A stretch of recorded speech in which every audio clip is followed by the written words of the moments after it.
다 찾으셨으면 같이 읽겠습니다. 9절부터 16절까지입니다. 우리는 하나님의 동역자들이요 너희는 하나님의 밭이요 하나님의 집이니라. 내게 주신 하나님의 은혜를 따라 내가 지혜로운 건축자와 같이 터를 닦아두매 다른 이가 그 위에 세우나 그러나 각각 어떻게 그 위에 세울까를 조심할지니라. 이 닦아둔 것 외에는 다른 터를 닦아둘 자가 없으니 이 터는 곧 예수 그리스도라. 만일 누구든지 금이나 은이나 보석이나 나무나 풀이나 집으로 이 터 위에 세우면 각 사람의 공적이 나타날 터인데 그날이 공적을 밝히리니 이는 불로 나타내고 그 불이 각 사람의 공적이 어떤 것을 시험할 것이라. 만일 누구든지 그 위에 세운 것을 상을 받고 누구든지 그 공적이 불타면 해를 받으리니 그러나 자신은 구원을 받되 불 가운데서 받은 것 같으니라. 너희가 하나님의 성전인 것과 하나님의 성전이 너희 안에 거하시는 것을 알지 못하느냐. 유인물을 나눠드렸죠. 이 유인물을 제가 이제 써서 이 문방구에서 복사했는데 그분이 교회 권사가 되시는 분인데 이거 봐도 모르더라고요. 우리는 이거 보면은 진리인데 그냥 뭐 하나님 말씀인지도 모르고 그거 보면서 참 눈이 아직 가려워졌구나 이런 생각을 들었습니다. 말씀을 보겠습니다. 여기 4주 전에 고린도전서 1, 2장을 봤는데 2장과 3장에서 그 육에 속한 사람과 신령한 자와 또 육신에 있는 세 부류에 대해서 그때 말씀을 드렸습니다. 이 교회에는 그 영적인 사람이 있고 또 육신적인 사람이 같이 공존해 있는 겁니다. 그래서 이 고린도 교회가 자연적인 사람도 아니고 영적인 사람도 아닌 육신적인 그러한 교회였던 것을 아는데 그래서 육신적이 많기 때문에 이 교회가 이제 많은 시기와 말다툼이 있었습니다. 그래서 너희들이 하나님의 종의 역할을 잘하지 못하니까 문제다. 그래서 종들이 이런 일을 잘 해야 되는 것을 말씀하고 있습니다. 이 고린도 교회가 이제 세워진 지 약 한 5년 후에 이와 같이 육신적으로 변했던 것을 알 수 있습니다. 그래서 교회 안에 세상의 영이 들어왔습니다. 그래서 다툼과 분쟁이 있었고 또 교회 안에 문제가 육신에 있을 때 이 육신에 있을 때는 가정과 개인 똑같은 문제입니다. 그래서 하나님의 말씀과 은혜를 한쪽으로 제껴놓고 육신대로 사는 것 거듭나긴 했지만 육신대로 사는 것이 여기 말씀대로 고린도전서 3장 3절 말씀인 것입니다. 그래서 육신에 속한 사람은 세상의 영이 너희를 다스리는 사람이다. 그래서 통제하는 영, 육신의 영, 세상의 영은 더러운 열매들을 맺게 하는 것, 참 더러운 것입니다. 그래서 이 교회 안에 더러운 것이 있고 또 영적인 아닌 육신적인 사람들이 그 하나님의 그 종의 역할을 또 이해하지 못하고 있는 것을 말씀드렸습니다. 여기 3장 9절 말씀을 보겠습니다. 이 세각도에서 보겠습니다. 9절 말씀에 보면 교회를 세우는 일과 그리스도의 심판 때라는 주제, 두 주제를 가지고 오늘 말씀을 드리겠습니다. 여기 보면 우리는 하나님의 동역자들이여 너희는 하나님의 밭이다. 그래서 이 3장 9절에서 보면 교회의 예화를 이렇게 설명을 하는 것입니다. 또 많은 농부들이 일하고 있는 밭을 말하고 있죠. 그래서 여기 보면 너희는 하나님의 밭이요 이렇게 말씀하고 있습니다. 첫째는 하나님의 밭이 나오고 있습니다. 3장 9절 하나님의 밭. 그래서 하나님의 밭은 하나님의 농장인 것입니다. 농장에서 일하는 종. 또 너희들도 함께한 종이다. 그래서 바울은 내가 한 일은 씨를 뿌리는 일이다 이렇게 말씀하고 있죠. 바울이 6절에서 말씀하고 있죠. 나는 심었다. 이 심고 뿌리는 일을 바울이 했고 또 아볼로는 여기 보면 아볼로는 물을 주었으되 이 아볼로는 이제 물을 주었는데 자라나게 하시는 이는 하나님 한 분이시다. 이 7절에 말씀하고 있죠. 그런 심고 또 물을 주는 것은 아무것도 아니로되 오직 자라나게 하시는 분은 하나님 뿐이라고 이렇게 말씀하고 있는 것을 보게 됩니다. 우리가 들판이나 또 논이나 이런데 씨를 뿌리지만 또 자라나게 하시는 분은 하나님 한 분인 것을 잘 알 수 있습니다. 왜냐하면 하나님이 하늘에서 비를 내려주시고 또 공기와 또 이 바람 이런 것을 통해서 자라게 하는 거죠. 그래서 이 바울이나 아볼로나 이 주님 일을 하는 자들이지만 이 자라나게 하는 것, 이 밭의 예화를 드렸지만 이 하나님의 말씀은 사역자들이 전하지만 자라나게 하시는 분은 하나님이신 것을 여기서 말씀하고 있는 것입니다. 그래서 공동의 목적을 가지고 있다. 이 농작물을 거둬들이는 그런 일을 하는데 상을 이제 받게 될 것입니다. 다 우리는 하나님의 농장이고 우리는 하나님의 일을 하면 되는 것입니다. 이 두 번째 보겠습니다. 너희는 하나님의 집이라고 이렇게 말씀하고 있죠. 하나님의 집. 하나님의 집은 하나님의 건물을 말씀하는 것입니다. 또 하나님의 건물은 지어져 가고 있는 건물을 말씀하고 있죠. 지혜로운 건축자가 건물을 지으는 것 같이 그래서 이 건축 중에 있는 건물인 것을 말씀하고 있습니다. 9절에 이렇게 자세하게 나오고 있죠. 또 뒤에도 보면 15절까지 계속 나오고 있는데 하나님의 건물이다. 그래서 기초에 네 부분이 있는 것을 말씀하고 있습니다. 지혜로운 건축자 같이 이 고린도 교회는 바울이 이제 기초를 놓았고 그들이 세우는 것입니다. 그 나눠드린 유인물을 한번 보시죠. 맨 첫 번째 보면 고린도전서 1장 23절에 말씀하는 것입니다. 네 가지 기초돌에 대해서 말씀하고 있는 것입니다. 그래서 첫 번째는 십자가에 못 박힌 그리스도. 그래서 하나님의 아들이 십자가에 못 박힌 것입니다. 이게 아주 중요한 기초죠. 베드로전서에서 말씀하고 있죠.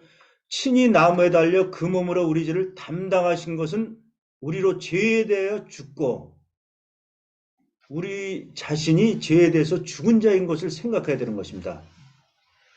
그리고 우리는 이제는 의에 대해서 하나님을 향해서 살아가는 자들인 것을 말씀하고 있죠. 두 번째 보겠습니다. 고린도전서 15장 3, 4절에 말씀하고 있죠. 부활하신 예수. 이 15장에서 보면 내가 받은 것을 먼저 너희에게 전하였노니 바울이 전한 것입니다. 이는 성경대로 그리스도께서 장사 지낸 바 됐다 사흘 만에 부활하시고 그래서 부활하신 예수 그리스도를 믿는 것입니다. 두 번째 기초돌이. 또 세 번째는 하나님의 아들 그리스도. 고린도후서 1장 19절에 말씀하고 있는 것입니다. 예수 그리스도는 하나님의 아들이다. 너희 가운데 전파된 하나님의 아들 예수 그리스도. 고린도후서 1장 19절에 이렇게 말씀하고 있죠. 또 네 번째는 고린도후서 4장 5절에 말씀하고 있는 것입니다. 그리스도 예수의 주 되신 것을 전파한다. 이 고린도전서 3장 11절에도 보면 다른 터가 없다고 이렇게 말씀하고 있습니다. 예수 그리스도 외에는 다른 터가 없다. 또 고린도후서 4장 5절에 보면 그리스도 예수의 주 되신 것. 우리는 우리를 전파하는 것이 아니라 그리스도 예수의 주 되신 것을 전파한다. 바로 아주 그리스도 예수의 주 되신 것이 아주 중요한 것입니다. 이 초대교회 사도연의 저자 폴리캅이 그가 예수님을 잘 따르고 섬기다가 그 로마 황제가 그를 잡아서 감옥에 놓고 이제 화형시키기 전에 네가 황제가 주인이다. 그 말을 하면 널 살려주겠다 했을 때 그럴 수 없습니다. 내가 86세나 되는데 여태까지 86년 동안 이 주님이 나를 한 번도 실망시킨 적이 없는데 내 그 주님을 부인할 수가 없습니다. 주님 그리스도만 나의 주인이십니다. 그러한 고백을 하면서 그는 화형에 처하는 그 일을 당했습니다. 그래서 이 가장 중요한 게 어찌 보면 그리스도 예수의 주 되신다. 예수님이 나의 주인이시다. 이러한 고백이 우리 성도들에게 저에게도 있는 것입니다. 그래서 여기 말씀대로 하나님이 우리 안에 사셔서 우리를 구별시키는 것입니다. 성령의 능력으로. 그래서 각 사람이 그리스도를 위해 어떻게 살았냐에 대한 삶이 휴거 후에 주님을 위해서 살았던 삶이 그리스도의 심판 때 있을 것입니다. 그래서 교회 안에서 어떻게 섬겨야 되는가를 말씀하고 있죠. 여기 13절에 보면 각 사람의 공적이 나타날 터인데 그날이 공적을 밝히리니 이는 불로 나타내고 그 불이 각 사람의 공적이 어떠한 것을 시험할 것이다. 공적이 그리스도의 심판 때에서 나타날 것입니다. 하나님이 우리 안에서 역사하는 것, 이것은 개인의 섬김을 통해서 지역교회에 아름답게 세우는 것입니다. 10절과 11절에 보면 각각 예수 그리스도의 교회의 터, 우리는 그 터 위에 놀라운 건축물을 세우는 것입니다. 하나님의 말씀의 터, 진리의 터 위에 예수 그리스도 외에는 다른 터가 없는 것입니다. 이 주님을 우리가 기쁘시게 한 일, 주님 영광을 위해서 산 일, 그러한 공적이 그대로 남게 될 것입니다. 그래서 자신을 위한 일은 다 불타 버리고 없어질 것입니다. 이 세 번째 말씀을 보겠습니다. 이 너희들은 하나님의 성전이다.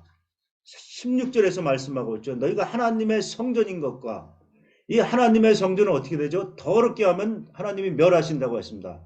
우리 자신을 거룩하게 해야 되는 거죠.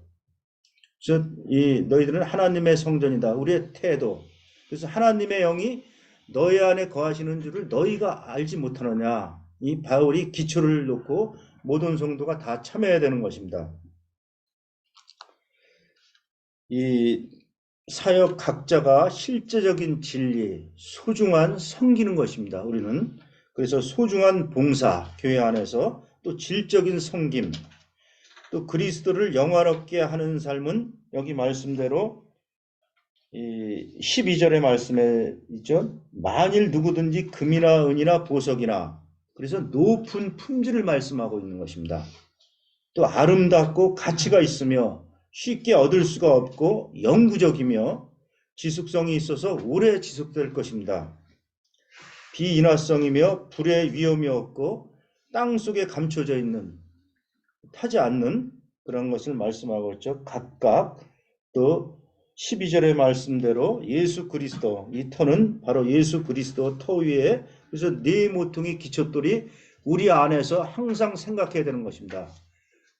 나를 위해서 돌아가신 주님, 또 부활하신 주님, 하나님의 아들로 오신 주님, 나의 삶의 주가 되시는 주님, 이 네 가지를 항상 생각할 때 어떠한 상황에서도 우리는 믿음의 그 공적이 다 남게 되고 주님 앞에 칭찬을 받을 것입니다. 그래서 이 값비싼 재료들을 이용해야 되는 거죠. 그래서 하나님의 일, 하나님의 건축물인 것입니다. 이 고린도후서 5장 10절 잠깐 말씀 보겠습니다. 고린도후서 5장 10절에 보면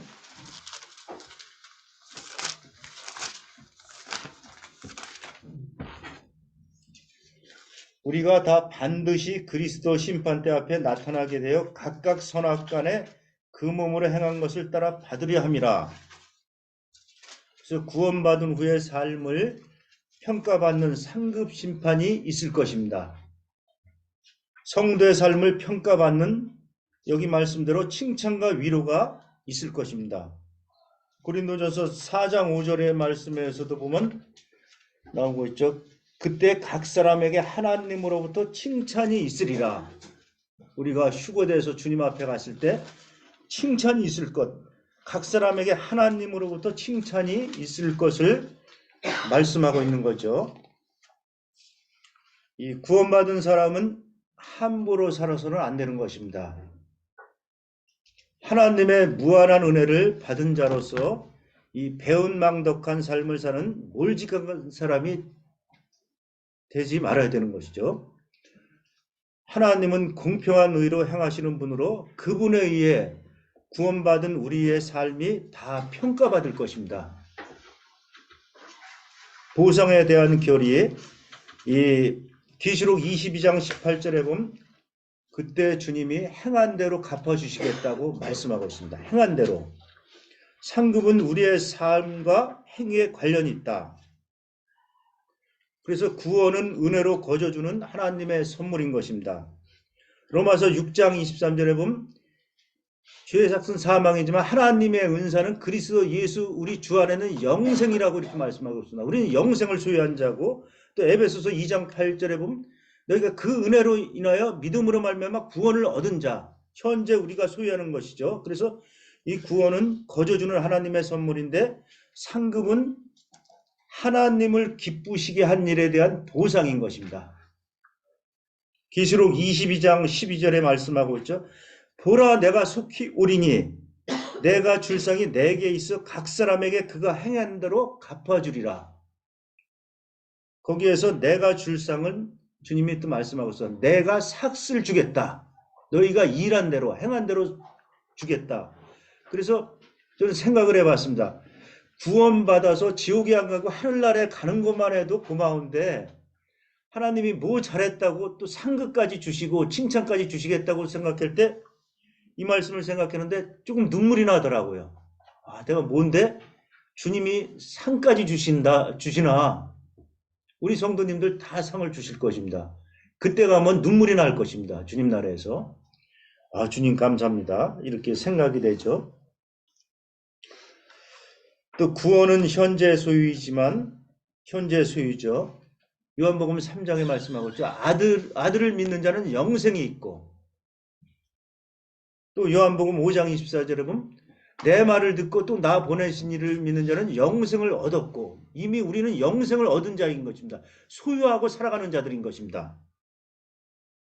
디도서 3장 5절에 보면 우리를 구원하시되 우리 행한 바 의로운 행위로 말미암고 그의 긍휼하심을 쫓아 중생의 씻음과 성령의 새롭게 하심으로 구원받은 그런 구절들이 여러 군데 말씀하고 있습니다.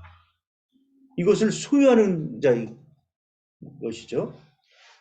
이 상급은 미래의 수여가 됩니다. 계시록 22장 12절 상급을 반드시 주님이 주시겠다고 말씀하고 있고 약속하고 있는 것입니다.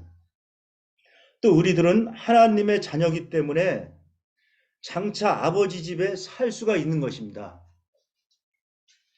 요한복음 1장 12절에 말씀하고 있죠. 영접하는 자 곧 그 이름을 믿는 자들에게는 하나님의 자녀가 되는 권세, 하나님의 자녀의 권세를 소유하고 있는 것입니다. 세상은 우리를 알아보지 못하지만 우리는 주님이 알아주시는 거죠. 또 요한복음 3장 36절에 보면 아들을 믿는 자는 영생이 있고 영원한 생명을 수여한 우리의 신분. 우리가 그리스도의 심판대에 가면 우리는 그래도 나름대로 유익이 있고 담대할 것입니다. 히브리서 11장 6절에 보면 자기를 찾는 자들에게 상 주시겠다고 히브리서 11장 6절에서도 말씀하고 있습니다. 이 구원은 공짜로 우리를 구원해 주셨지만 또 우리를 격려하기 위해서 힘을 내라고 하기 위해서 상을 주시겠다는 약속까지 하고 있는 것입니다. 상 주시겠다고 약속 안 했으면 조금 아무렇게 살지도 모릅니다. 근데 반드시 상을 줄 테니까 열심히 나를 따르라, 또 나를 충성하라 주님이 말씀하고 있는 것이죠. 이 상급의 약속은 다음과 같은 유익이 있습니다. 첫 번째는 뚜렷한 삶의 목표를 갖게 된다. 그래서 주님을 기쁘시게 하는 삶을 살아가는 것입니다. 하나님의 은혜는 그리스도인들로 하여금 세상의 부귀와 쾌락을 버리게 하고 또한 주와 복음을 위한 삶을 살도록 추구하는 것입니다. 또 인내하는 삶을 살게 하는 것입니다. 또 영원한 소망을 가진 성도는 이 세상에 가치를 두고 살지 않습니다. 가치관이 바뀌고 삶의 목적도 바뀌었습니다. 이제는. 그래서 현실의 삶 속에서 힘들고 또 어려운 상황, 때로는 박해와 고난 속에서도 참고 견디도록 우리를 고무시켜 주는 것입니다. 세 번째는 덕스러운 삶으로 좋은 영향을 끼치게 된다. 이것은 세상의 원리는 이기적이고 또 자기 중심적이지만 그런 삶을 살지만 영원한 소망을 가진 믿음의 사람들은 남들을 배려하고 또 조금 손해를 보아도 개의하지 아니하고 감정적으로 판단하고 대응하지 않습니다. 그리스도인으로서 합당한 간증으로 이웃들에게 또 덕과 유익을 끼치는 삶을 살도록 우리는 격려하는 것입니다. 고린도후서 5장 10절에 보면 각각 선악간에 그 몸으로 행한 대로 주님이 반드시 갚아주시겠다고 이렇게 말씀하고 있습니다. 그래서 이 장차 이러한 것들이 교회를 세우는 일인 것입니다. 또 장차 이제 그리스도의 심판 때에서 장차 될 사실들에 대해서 몇 가지 말씀을 드리겠습니다. 우리가 성도가 구원받은 성도 다 전체적으로 그리스도의 심판 때 다 설 것입니다. 또 필연적으로 반드시 하나님의 공의가 상급 심판을 필연적으로 만들어서 상급 심판이 있을 것입니다. 또 하나님의 주권적이죠. 하나님의 주권적으로 그리스도께서 심판주가 되십니다. 그날에 우리 주님이 심판주가 되시고 심판대 앞에서 그리스도 예수님이 그 앞에서 때와 장소가 분명히 있습니다. 그리스도 심판대. 다 개별적입니다. 각각. 성도 개별적으로 심판을 받습니다. 한 사람 한 사람 다. 또 선악적이다. 선악간에 잘잘못이 분명히 가려집니다. 잘잘못이 분명히 가려지죠. 그래서 이 땅에서 어떻게 주님을 기쁘시게 한 일과 주님을 슬프게 한 일과 기쁘시게 한 일은 어떤 일이 많이 있겠죠. 성도들의 아픔이나 또 격려나 이렇게 전화해주고 또 연약한 성도를 돌아보고 이런 것들이 주님이 잘했다 칭찬하고 또 잘못된 것은 말로 다 성도를 아프게 한 일, 상처를 준 일, 이런 것들은 주님이 또 책망을 하실 것입니다. 잘잘못이 분명히 가려진 것입니다. 또 행실적이다. 그래서 그 몸으로 행한 것을 따라 성도의 삶과 언행심사가 평가를 받을 것입니다. 심판대에서. 그래서 좋은 말, 좋은 생각대로 살았던 것, 주님을 섬긴 것, 이런 것들은 칭찬을 받지만 때로는 좋지 못한 말, 좋지 못한 생각, 때로 살지 못한 것, 이런 것들은 주님이 다 또 책망도 있을 것을 말씀하고 있습니다. 또 보상적이다. 분명히 상급을 주시겠다고 약속했죠. 그래서 받을 것입니다. 우리는 행한 대로 갚아주시겠다. 주님이 말씀하시죠. 주님은 아주 공의로우신 분입니다. 각각 선악간에 행한 대로 갚아주실 것을 말씀하고 있습니다. 이 심판의 방법은 고린도전서 11절 보겠습니다. 3장 11절. 이 딱 닦아둔 것 외에 능히 다른 터를 닦아둘 자가 없으니 이 터는 곧 예수 그리스도라. 누구든지 금이나 은이나 보석이나 나무나 풀이나 집으로 이 터 위에 세우면 각 사람의 공적이 나타날 것을 말씀하고 있죠. 1차적인 책임은 교회 일꾼들입니다. 두 번째는 성도 개인들. 그래서 이 15절의 말씀에 보면 자기는 구원을 받되 불 가운데 얻는 여기 말씀하고 있죠. 불 가운데 시험을 받을 것이다 이렇게 말씀하고 있고 15절의 말씀에 보면 그 공적이 불타면 해를 받으리니 그 자신은 구원을 받되 불 가운데서 받은 것 같으니라. 그래서 이 타버리고 남는 것이 없는 이 나치성 구원, 발가벗은 것 같이 아무것도 없는 이러한 또 구원이 있는 것을 말씀하고 있습니다. 그래서 성도의 공적은 이 불을 연속선 공적과 이 가연성 공적, 그래서 타버리는 것이 있고 남는 것이 있습니다. 불연성 공적은 이 타버리지 않는 것을 말씀하고 있습니다. 또 상급 심판의 표준은 이 고린도전서 4장 2절부터 5절까지 말씀하고 있죠. 여기 보면 이 맡은 자들에게 구할 것은 충성이라고 이렇게 말씀하고 있으면서 이 하나님으로부터 각 사람에게 칭찬이 있을 것을 말씀하고 있고, 그래서 얼마나 우리가 이 땅 가운데 살면서 주님을 위해서 충성했는지, 지체로서 기능을 역할을 다 했는지, 또 충성도에 따라 칭찬과 상급이 있을 것입니다. 그래서 이 맡은 자들에게 구할 것은 충성이라고 이렇게 말씀하고 있는 것을 보게 되죠. 이 상급 심판의 결과에 대해서 보겠습니다. 3장 14절과 15절에 말씀하고 있죠. 상급 심판은 14절과 15절. 그래서 이 계시록에 보면 빌라델비아 교회가 있는데 이 형제 사랑인 것입니다. 뜻이. 그래서 이 빌라델비아 교회는 책망이 없는 교회. 그래서 정상적인 삶을 살았던 교회. 주님으로부터 아주 칭찬만 있는 교회. 그래서 이 본을 보여주신 것입니다. 빌라델비아 교회 같이 아주 정상적인 삶을 살고 또 그러한 삶을 살아가고 있고, 그래서 이런 교회는 해를 받지 않고 손해를 보지 않습니다.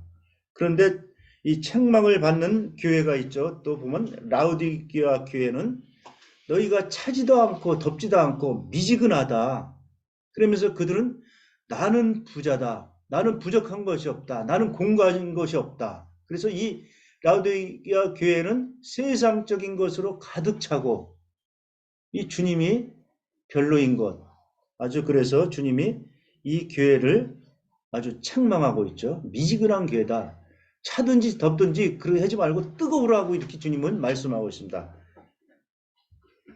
그래서 우리 여기에도 보면 이제 이 교회에 대해서 이렇게 말씀했지만 개인도 두 부류로 볼 수가 있죠. 어느 정도는 주님을 위해서 충성하고 뜨겁고 또 칭찬을 받고 정상적인 삶을 잘 살아가는 성도님들이 있는 반면에 그렇지 못한 성도들도 있는 것을 여기서 말씀하고 있습니다. 그래서 해를 받는 자가 있고 또 손해보는 상급이 있고, 이 그리스도인의 공력은, 이 불연성 공력은 상급을 받게 되고 가연성 공력은 상급을 잃게 됩니다. 그래서 불연성 공력으로 나타나는 일은 첫 번째는 여기 3장에서 한번 보겠습니다. 3장에서 보면 금이나 은이나 보석을 말씀하고 있는데 이 타지 않은 그러한 것들을 말씀하는데 첫 번째로 하나님 말씀대로 행한 일에 대해서 말씀하는 것입니다. 두 번째는 사랑으로 행한 일, 사랑으로 섬긴 일, 또 세 번째는 진실하게 행한 일, 네 번째는 겸손하게 행한 일, 겸손하게 섬겼냐. 하나님은 교만을 싫어하시죠. 눈이 높은 것과 마음이 교만한 것과 이런 것을 싫어한다고 잠언에서도 말씀하고 있습니다. 여호와의 미워하시는 것이 6, 7가지니 눈이 높은 것 아주 싫어합니다. 그래서 여기 보면 겸손한 게, 주님은 또 겸손의 온유를, 겸손과 온유를 우리에게 본을 보여주셨죠. 또 충성스레 행한 일, 맡은 자들에게 구할 것은 충성이라고 했는데 충성스럽게 행한 일이 주님 앞에 다 타지 않은 금이나 음이나 보석 같은 공력으로서 주님이 칭찬을 해 주실 것입니다. 이 공력에 나타나는 것은 순전하고 책망할 것이 없는 자, 개인적으로 주님 앞에, 주님이 말씀하고 있습니다. 우리 각 개인에게 상급을 우리는 받을 것입니다. 고린도전서 1장 8절에 보겠습니다. 1장 8절, 1장 8절 같이 읽겠습니다. 주께서 너희를 우리 주 예수 그리스도의 날에 책망할 것이 없는 자로 끝까지 경고하게 하시리라. 네, 책망할 것이 없는 자로 끝까지 경고하게 하시고 주님이 상급을 주실 것을 말씀하고 있는 것입니다. 또 3장 17절로 보겠습니다. 17절 보겠습니다. 누구든지 하나님의 성전을 더럽히면 하나님이 그 사람을 멸하시리라. 그래서 하나님의 성전을 더럽히면 하나님이 너희를 멸하시리라고 말씀하고 있는데 이 교회가 이 시기 교만으로 그렇게 됐던 것을 알 수 있습니다. 그래서 너희들이 하나님의 집을 헐고 있다. 하나님의 집을 세워야 되는데 네 모퉁이 기초돌같이 든든하게 하나님 말씀의 터 위에서 교회를 세워야 되는데 너희가 그렇지 않고 사람을 따라 산다. 나는 뭐 바울에게, 아볼로에게, 나는 그리스도에게.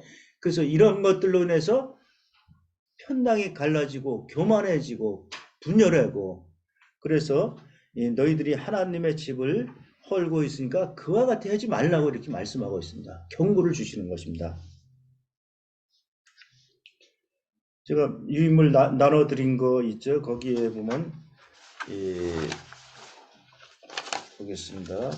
거기에 보면 말씀을 안 드렸지만 2번에 그 신분과 상태 그거 말씀을 잠깐 보겠습니다. 거기 보면 진행적 성화. 그래서 우리가 거듭날 때 주어진 완전한 신분, 우리의 신분은 완전한 자들인 것입니다. 그래서 주님이 재림할 때 신분과 상태가 이제 그때 일치되는데, 여기 이제 구원의 날고 밑에 보면 우리는 거듭났지만 이 땅에서 상태는 불완전한 상태인 것입니다. 우리의 신분은 완전하지만 상태는 불완전한 상태죠. 그래서 밑에 보면 이제 그래프가 쭉 있죠. 그래서 성도의 성장 과정, 이 그래프대로 성장해 가는 과정인 것입니다. 그래서 성숙한 성도가 주의 재림 때 되면은 이제 완전한 신분과 상태가 일치가 되고, 그래서 천국은 믿을 때 주어진 신분으로 가는 것이지만 상급은 믿은 후에 상태와 관련이 있다. 그래서 이 천국은 믿을 때 주어진 신분으로 가지만 우리가 이러한 주님의 은혜를 잘 모를 때 구원받으면 이제 하늘나라에 가니까 아무렇게 살아도 된다. 세상과 또 짝해고 세상과 버태고 적당히 살아가는 사람들이 있죠. 저도 그와 같이 잘 몰랐을 때 그와 같이 한 적이 있습니다. 그와 같이 살았던 날들이 있습니다. 하나님의 은혜를 잘 몰랐을 때. 지금은 이제 알기 때문에 이제 상급을 주님이 그와 같은 잘못된 길에서 돌이키라고 해서 저는 돌이켰습니다. 돌이켜서 이제 주님을 위해서 믿음의 선한 싸움을 싸우고, 여기 말씀대로 그래프대로 성숙한 성도가 되기 위해서 이렇게 가고 있습니다. 그래서 상급을 또 주님이 주시겠다고 했으니까 받아야 되죠. 그래서 상급은 믿은 후의 상태와 관련이 있다. 그리고 3번에 대해서는 이제 그리스도의 공력은 또 말씀을 드렸죠. 4번에 대해서 보겠습니다.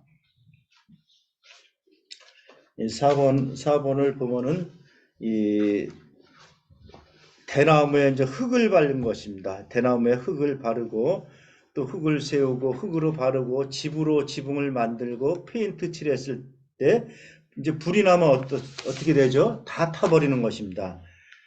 여기 고린도전서 3장 말씀대로 여기 말씀하고 있죠. 나무나 풀이나 집 이런 것은 공력이 다 타버리는 것입니다. 가연선 공력인 것입니다.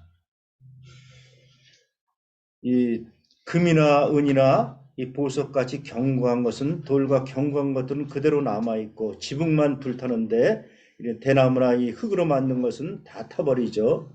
그래서 어느 날 우리의 공력이 시험을 받을 것입니다. 하나님께서 예수 그리스도 안에서 교회를 아름답게 보고 계시고 교회를 세우고자 하는 것입니다. 교회 안에 분쟁이나 또 세상 지혜를 따라가서 이 어리석은 일을 하고 있는 것을 이 바울이 책망하고 있는 것을 보게 되죠. 우리는 여기 말씀대로 대나무에 이제 흙을 바른 모습이 나오고 있는데 그날이 오고 있습니다. 그날이 온다. 고린도 또 모든 성도들에게 우리는 단 한 번의 삶을 사는 것입니다. 단 한 번의 삶.